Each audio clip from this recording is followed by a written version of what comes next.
boas-vindas a quem nos ouve para mais um mergulho profundo no nosso material de hoje. É sempre um prazer enorme ter a companhia de cada pessoa que acompanha essa nossa jornada de descoberta. Hoje a gente tem uma premissa que, à primeira vista, parece ter saído diretamente de um roteiro premiado de ficção científica. Total. Mas, surpreendentemente, está totalmente fundamentada em décadas de pesquisa acadêmica rigorosa e também em debates filosóficos bem contemporâneos. Vamos tentar imaginar o seguinte cenário. E se a física quântica mais avançada e a espiritualidade milenar estivessem, na verdade, tentando explicar rigorosamente o mesmo fenômeno? Nossa, essa é a grande questão, né? Exato. E se o ato de, digamos, falar com o além, ou ter intuições muito profundas, não for mágica, feitiçaria ou uma simples ilusão do cérebro? Mas sim, tipo, um defeito literal, uma dobra na própria estrutura do nosso espaço-tempo. O que é fascinante aqui é o contraste, sabe?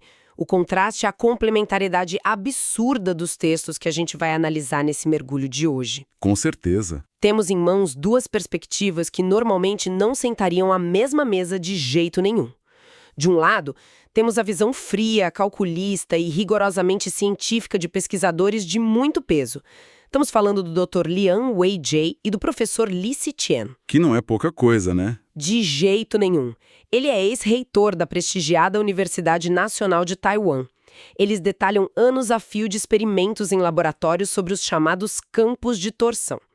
E do outro lado, o material nos traz o aviso direto, quase urgente, de uma sensitiva conhecida como Shanxa. Ah, sim, a leitura de almas. Exatamente. Ela detalha a verdadeira mecânica do que a humanidade sempre chamou de a batalha entre o bem e o mal. A nossa ideia hoje é tentar juntar essas peças. Conectar os pontos. Isso. Queremos entender a ciência por trás da comunicação invisível e descobrir por que a maior batalha espiritual de todas não envolve anjos com espadas flamejantes, mas sim as escolhas muito reais que a gente faz na fila do supermercado, sabe? Ou no trânsito, ou enquanto rolamos o feed das redes sociais. Ok, então vamos desvendar isso. Porque a história do professor Li Ziqian é daquelas que dão um verdadeiro nó na cabeça da gente. Dá mesmo. Não estamos falando de um pesquisador marginal, trabalhando na garagem de casa, com equipamentos improvisados. Estamos falando de um cientista renomadíssimo, com doutorado em engenharia elétrica pela Universidade de Stanford. Um currículo impecável. Sim, e ele dedicou 25 anos da vida dele dentro do ambiente ultra rigoroso da Universidade Nacional de Taiwan para estudar anomalias humanas.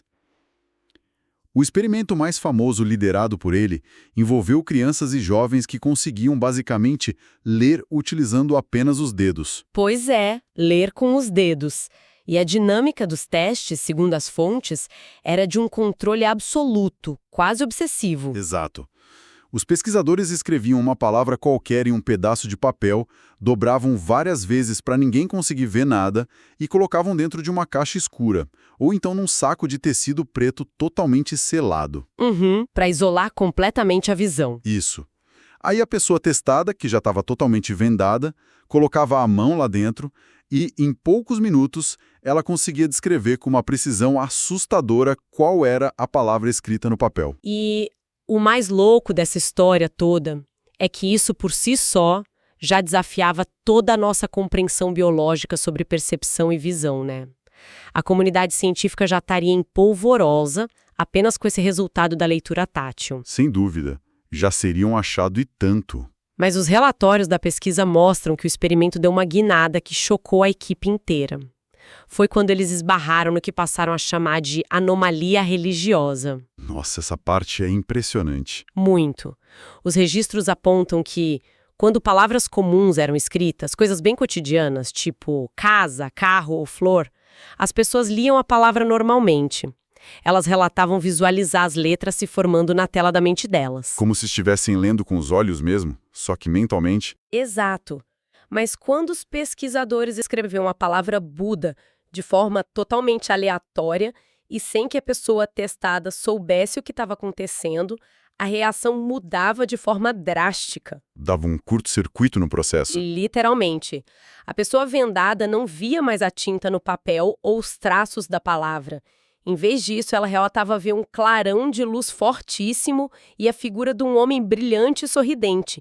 E o mais interessante é que isso não se limitou a uma única crença oriental. Teve o teste com a palavra Jesus também, certo? Sim, quando a palavra Jesus foi testada nas mesmíssimas condições cegas, a pessoa relatou visualizar nitidamente uma cruz brilhante emanando luz no escuro da mente. Olha, é de arrepiar só de imaginar o silêncio que deve ter ficado nesse laboratório na hora. E tem detalhes nos relatórios que são ainda mais surpreendentes. Porque os cientistas, claro, eles tentaram meio que enganar o sistema. Típico de cientista, né? Testar todas as variáveis. Exatamente. Eles queriam ter certeza de que não era apenas algum tipo de telepatia, onde a criança simplesmente lia a mente do pesquisador que escreveu o papel. Então eles pegaram a palavra Buda e escreveram faltando apenas um único traço do caractere original. Uma mudança visualmente minúscula. Minúscula. E sabe o que aconteceu? A imagem sagrada simplesmente sumiu. A pessoa vendada leu a palavra incompleta exatamente como estava escrita, traço por traço. Sem nenhum clarão de luz, sem nenhuma entidade. Ou seja, a palavra exata, escrita de forma impecável, era estritamente necessária para acionar essa visão. Exato. Em outro teste que eu achei brilhante, eles escreveram Buda da medicina.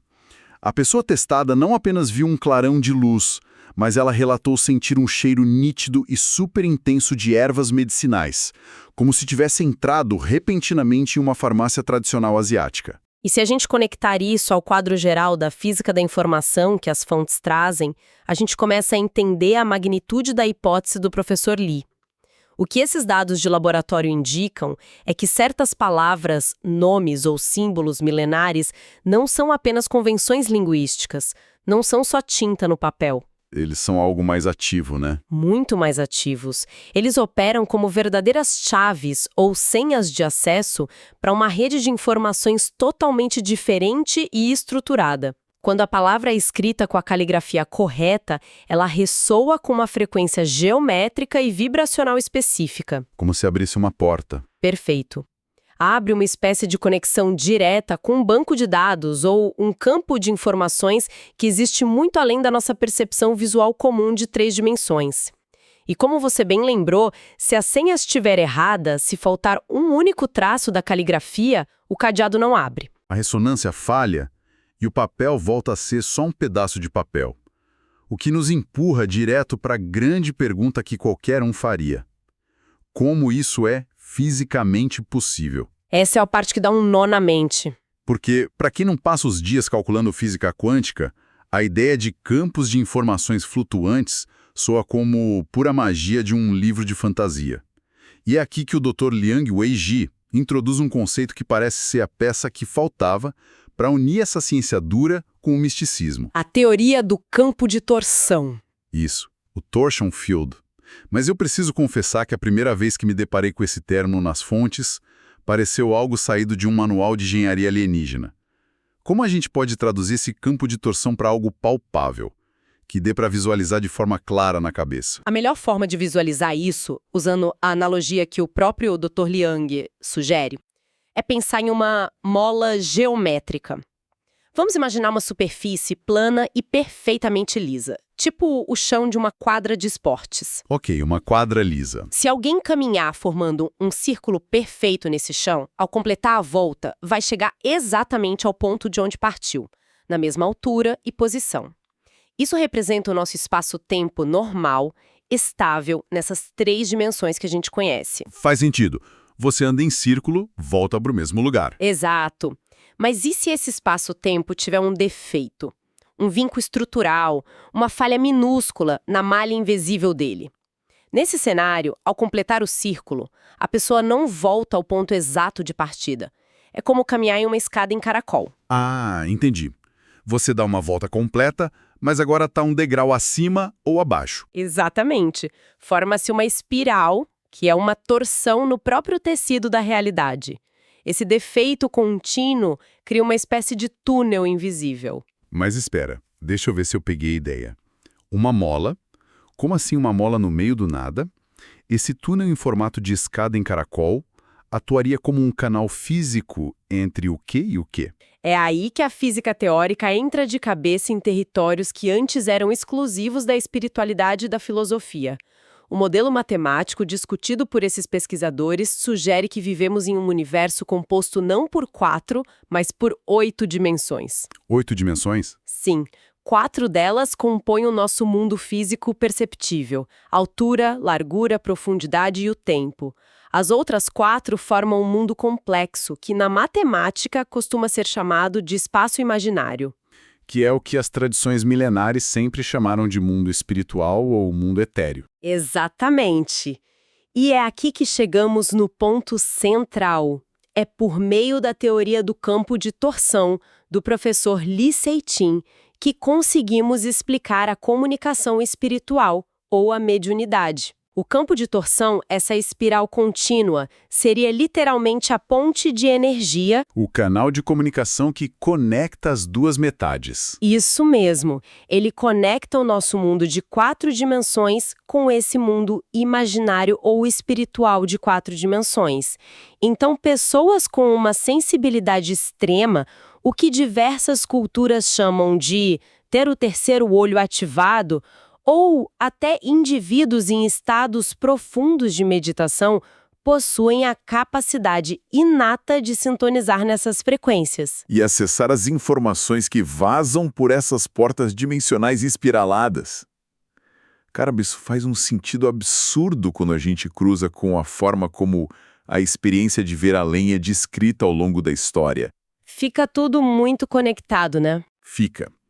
E tem uma distinção fascinante que o material faz entre o que seria a verdadeira visão celestial, que é alcançada por mestres de altíssima sensibilidade, e a rasteira comunicação com fantasmas ou espíritos de baixo nível. Essa diferença é crucial. Muito.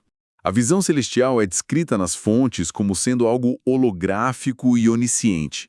A analogia usada é a de olhar para uma maçã na palma da mão. Na visão celestial, enxerga-se a maçã em 360 graus, por dentro e por fora, simultaneamente. Dá para ver tudo ao mesmo tempo? Tudo. Paredes, caixas, barreiras físicas perdem totalmente o sentido. É uma perspectiva quase divina, livre das amarras do nosso ponto de vista linear e limitado aqui da Terra. Enquanto a outra forma de percepção é bem diferente. Bem diferente. A chamada comunicação com fantasmas é descrita como algo muito mais rudimentar. É como se uma entidade invisível tivesse simplesmente sussurrando informações no ouvido da pessoa. E muitas vezes são informações parciais, confusas ou até desatualizadas. Não oferece aquela visão panorâmica da totalidade, né? E isso levanta uma questão importantíssima sobre a qualidade, a frequência e a fonte exata da informação que está sendo acessada através desses túneis. Com certeza. O filtro muda tudo. Muda tudo. E é justamente esse ponto de intersecção, a ideia de frequência vibracional, que serve de ponte perfeita para a segunda parte do nosso material. Até agora, os cientistas de Taiwan nos ofereceram um mecanismo mecânico fascinante. Os campos de torção atuando como os defeitos no espaço-tempo para explicar o como a informação transita. Sendo nesse vasto oceano dimensional. Mais especificamente, quem ou o que está puxando as cordas emocionais da humanidade para manter certas portas fechadas e outras abertas. E a lembrança que ela traz revela que a verdadeira guerra espiritual é, na verdade, moldada pelas escolhas que cada pessoa faz no dia a dia, e que a boa escolha é o amor. E é aqui onde a coisa fica realmente interessante.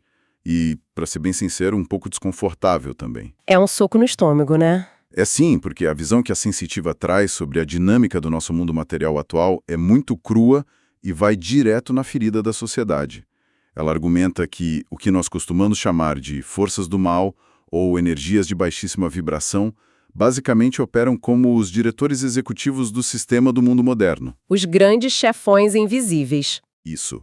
Só que a tática descrita não tem absolutamente nada a ver com possessões cinematográficas, monstros com chifres ou rituais sombrios à meia-noite em cemitérios. Nada tão óbvio. A manipulação é de uma sutileza assustadora, é totalmente silenciosa e extremamente familiar para todo mundo.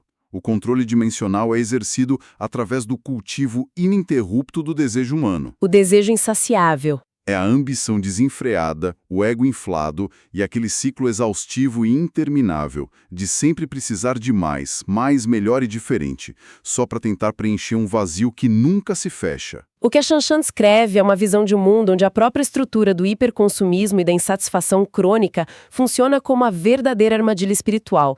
E o material traz um exemplo prático, incisivamente moderno para ilustrar como isso opera na prática. A indústria da fast fashion, a moda rápida. Nossa, esse exemplo bate forte. Bate demais. Vamos pensar na mecânica energética e social disso.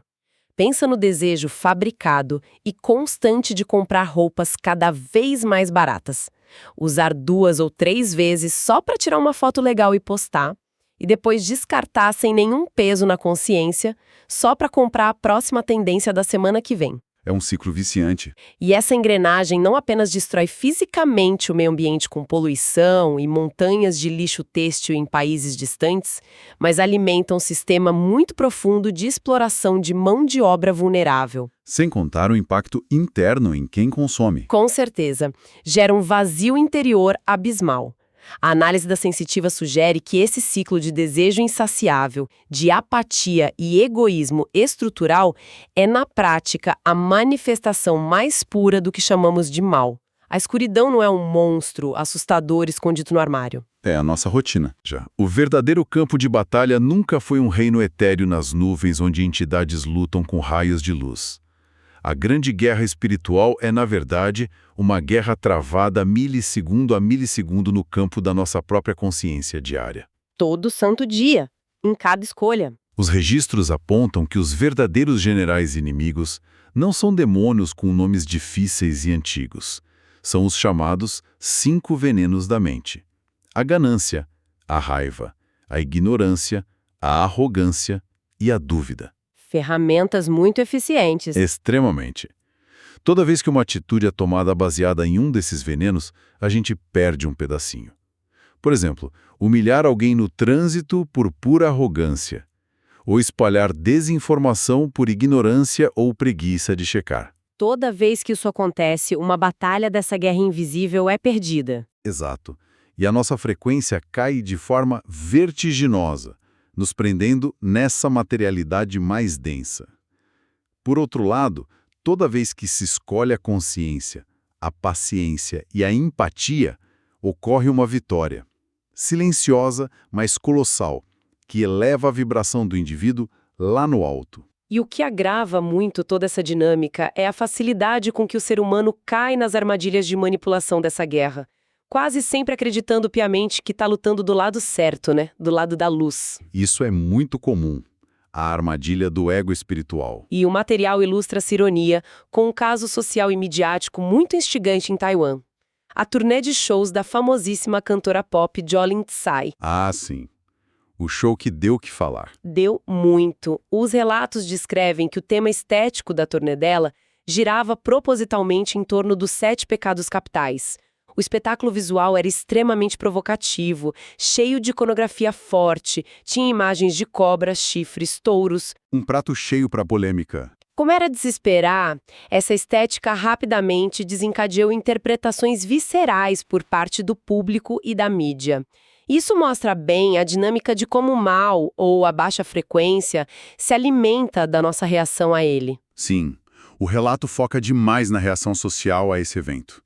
Houve uma onda de pânico moral e espiritual imediato entre diversos grupos religiosos locais em Taiwan. Um choque de valores. Muito forte. E para ser totalmente neutro sobre as crenças em si, o que as fontes documentam é que muitos começaram a rotular o show abertamente como demoníaco. Eles começaram a incitar um verdadeiro boicote sagrado e criar campanhas fervorosas de repúdio nas redes sociais. Pessoas agindo movidas por uma indignação imensa. Eram pessoas movidas por um medo genuíno e por aquela vontade fervorosa de combater o que elas interpretavam como uma escuridão invadindo a cultura pop e afetando a juventude. E é aí que a Shanshan aponta um paradoxo que é absolutamente brilhante e, assim, central para a gente entender essa mecânica vibracional do professor Lee. Qual foi a observação dela? Ela observa que agir puramente com base no medo, criar uma polarização deliberada, atacar agressivamente outras pessoas em fóruns da internet e inflar o peito de raiva e julgamento moral, Tudo isso é precisamente o que as frequências negativas desejam colher. Uau! Então a armadilha não era nem o show em si. Não necessariamente. A armadilha energética real era a reação em cadeia de ódio, medo e divisão que o evento provocou na sociedade. Quando grupos de pessoas, mesmo repletos de boas intenções e embasados teologicamente, entram num estado de beligerância total, apontando o dedo, disseminando pânico e odiando ativamente aquele inimigo. Eles acabam virando a engrenagem que queriam quebrar. Perfeito, eles estão baixando a própria frequência e alimentando o mesmíssimo sistema de medo e separação que juram estar combatendo. É basicamente como tentar apagar um incêndio jogando gasolina. Literalmente isso. Lutar uma guerra santa baseada no ódio apenas serve de banquete de luxo para as frequências mais baixas e densas. Há uma ilusão muito perigosa de se sentir um guerreiro iluminado enquanto se usa as ferramentas prediletas da escuridão, que são a raiva, o escárnio e a arrogância de se considerar o único detentor da bússola moral do universo. E os registros trazem uma reflexão da sensitiva que muda completamente as regras do jogo. O que ela diz? Ela chega a propor, e isso desafia frontalmente muitas teologias tradicionais, que a consciência divina talvez ame a todos de forma totalmente incondicional, incluindo até aquelas figuras arquetípicas de pura rebelião, como Lúcifer, por exemplo. Uma visão de amor inesgotável. Exatamente.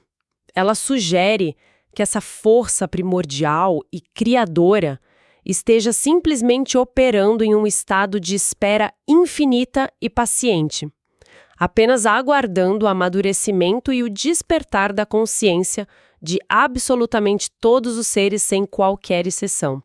Isso vira o conceito tradicional de batalha espiritual completamente de pernas pro ar. Totalmente. Isso altera completamente o paradigma de como a gente deveria interagir com o mundo material e com as outras pessoas. Não se trata de aniquilar o oponente ou destruir o mal com armas e fúria, mas de elevar o estado vibracional de todo o ecossistema à nossa volta. É uma mudança de postura monumental. E a pergunta que não quer calar fica sendo: como, de forma prática, a gente realmente vence essa guerra de vibrações? Ou, traduzindo para a terminologia científica e geométrica da primeira parte da nossa análise, como ajustamos conscientemente os nossos campos de torção para sintonizar as portas dimensionais com as frequências mais elevadas possíveis? A resposta unificada que emerge, tanto da física pesada da informação quanto da sabedoria intuitiva, é de uma simplicidade que chega a ser desconcertante. É a escolha da Shan-Shan. Sim, embora seja o desafio mais monumental do nosso cotidiano. É a escolha prática, deliberada e teimosa do amor. E não aquele amor passivo, né? De jeito nenhum. O amor desvinculado de qualquer romantismo de cinema. O amor como uma ação, uma tecnologia mental de ajuste de frequência que a gente aplica perante o caos absurdo do mundo. É a verdadeira escolha de que a sensitiva fala, o bom combate no dia a dia. O que se traduz em aplicações práticas bem corriqueiras, mas de altíssimo impacto no plano dimensional que foi sugerido nos textos. Significa fazer o esforço consciente e muito ativo de reconhecer a humanidade profunda, aquela centelha divina, em absolutamente todas as pessoas com quem cruzamos. É o verdadeiro teste de fogo. É sim. E o material enfatiza que isso inclui, de forma muito específica, aquelas pessoas de quem discordamos politicamente de forma visceral, ou que defendem valores que a gente julga serem diametralmente opostos aos nossos. Porque amar e respeitar quem pensa igual e ecoa as mesmas opiniões o dia inteiro é fácil. Muito fácil. Não exige esforço energético nenhum, não há atrito. O teste real de frequência, a verdadeira vitória épica nessa batalha invisível, é conseguir olhar para o indivíduo do outro lado da trincheira ideológica e não enxergar a um monstro desumanizado que merece ser destruído, mas sim enxergar outro ser humano que está num processo complexo de aprendizado, igualzinho a nós. Essa é a verdadeira revolução. E além das pessoas, os textos trazem um exemplo fantástico sobre como lidar com lugares físicos, usando essa mesma lógica da torção espacial e da frequência. Qual é o exemplo? Pensa no seguinte, se alguém entra em um ambiente, sei lá, um escritório, um evento ou uma casa, e sente uma energia hostil, pesada e muito opressiva, a nossa resposta biológica e instintiva é o medo. A vontade é virar as costas e fugir dali na mesma hora. E ainda avisar todo mundo para não ir, espalhar o pânico sobre o quão carregado e horrível o local está. Exatamente. Contudo, a resposta da verdadeira sabedoria, fundamentada nessa compreensão profunda de que a física e a energia se entrelaçam pelos campos de torção, orienta a fazer o caminho inverso. Ficar e mudar a energia. Isso, em vez de fugir amedrontado e gerar mais ondas de pânico e fofoca, o indivíduo consciente toma a decisão de permanecer internamente centrado e calmo. Ele usa sua própria consciência para enviar ativamente pensamentos de paz, luz e bênçãos para aquele espaço pesado. É uma recusa categórica e silenciosa em participar dessa nossa economia global do medo. Perfeito. Ao fazer isso, ao não se deixar levar pela reatividade, a pessoa atua como um diapasão. Ela altera fisicamente a frequência do local, através da sua própria estabilidade emocional.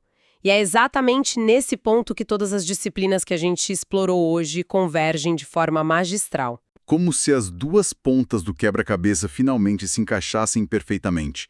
A física quântica demonstra matematicamente lá em Taiwan que a energia concentrada pensada na forma de caligrafia ou intenção afeta a matéria e cria portas reais no nosso espaço-tempo. E, por outro lado, a sabedoria espiritual intuitiva nos ensina com precisão cirúrgica qual é o tipo de energia que devemos escolher projetar através dessas mesmas portas invisíveis. Sim, revelando que, através dessas escolhas diárias embasadas no amor e na consciência, a gente está literalmente moldando e purificando os túneis dimensionais ao nosso redor. É uma jornada mental e tanto que a gente fez hoje com esse material. E como? Fomos das salas fechadas e ultracontroladas dos laboratórios universitários em Taipei, onde equipamentos sensíveis medem os defeitos na malha do espaço-tempo e caracteres específicos que brilham e exalam perfume em testes cegos, até chegar na percepção cristalina de que cada atitude banal no nosso dia a dia tem um peso universal. É a ciência validando o impacto do nosso cotidiano invisível. A percepção de que cada peça de roupa que escolhemos remendar em vez de jogar no lixo por um mero impulso consumista, ou cada comentário ácido que evitamos digitar nas redes sociais durante um pico de raiva momentânea, é na verdade um ato colossal que reverbera por múltiplas dimensões e por esses túneis de espaço-tempo. Se a gente conectar todos esses fios condutores e trouxermos o foco para a vida real e prática de quem está nos acompanhando agora, a relevância dessa síntese se torna imensurável, né? Não é preciso ter um pós-doutorado em engenharia para calcular as complexidades matemáticas de um universo exótico de 8 dimensões. Ainda bem, porque a matemática deve ser brutal. E tampouco é necessário seguir dogmas religiosos estritos ou frequentar retiros espirituais nas montanhas para aplicar isso tudo. A mensagem central e mais poderosa, extraída de todas essas pesquisas acadêmicas e relatos sensitivos, é sobre a recuperação da própria agência de cada um de nós. Retomar o controle. Isso. É a compreensão de que o ser humano não é de forma alguma um passageiro impotente. Não somos meras vítimas jogadas de um lado para o outro no mundo caótico, governado por forças políticas e econômicas incontroláveis ou entidades sombrias. A consciência humana tem as mãos firmes no volante da realidade. Cada escolha feita na aparente monotonia do cotidiano, por menor que pareça, atua de forma decisiva. Cada pequeno e anônimo ato de empatia na rua, de resistência ao consumo que destrói o planeta, e de respeito genuíno por quem pensa diferente de nós, atua como uma vitória monumental que recalibra toda essa vasta rede de conexões dimensionais. É o poder da intenção focado na ação de amar, recalibrando a mola do universo. Então, o que tudo isso significa quando a poeira baixa no final do dia? Gostaríamos de deixar um último pensamento provocativo para nossa audiência explorar e mastigar ao longo dessa semana. É uma ideia que se constrói sobre tudo que os cientistas e a sensitiva nos revelaram nesse mergulho. Uma excelente forma de fechar o raciocínio. Se a ciência de ponta está realmente começando a provar em laboratório que o próprio tecido do espaço-tempo possui portas de energia ocultas esperando a senha vibracional correta, E se a sabedoria ancestral, por sua vez, nos garante que o medo atua como a ferrugem que emperra essas fechaduras todas, enquanto o amor é a única chave mestre capaz de escancará-las. Qual seria o nosso verdadeiro papel nisso tudo? Pois é. Será que o objetivo fundamental de estarmos vivendo essa experiência física tão densa e desafiadora não é acumular riquezas, vencer debates acalorados na internet ou conquistar territórios e status, mas sim simplesmente sermos, cada um de nós, o próprio sistema de afinação de frequência de todo o universo?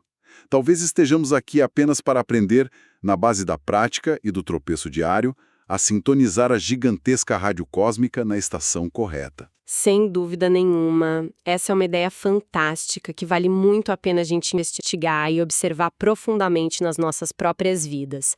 Tem sido um exercício mental incrível desconstruir esses textos que, à primeira vista, são tão complexos e distantes e conseguir encontrar esse fio condutor tão impecável que liga a física teórica mais abstrata às nossas ações mais simples da realidade e da rotina. Com certeza absoluta, e a gente agradece imensamente a cada pessoa que ficou conosco durante mais essa investigação detalhada de hoje.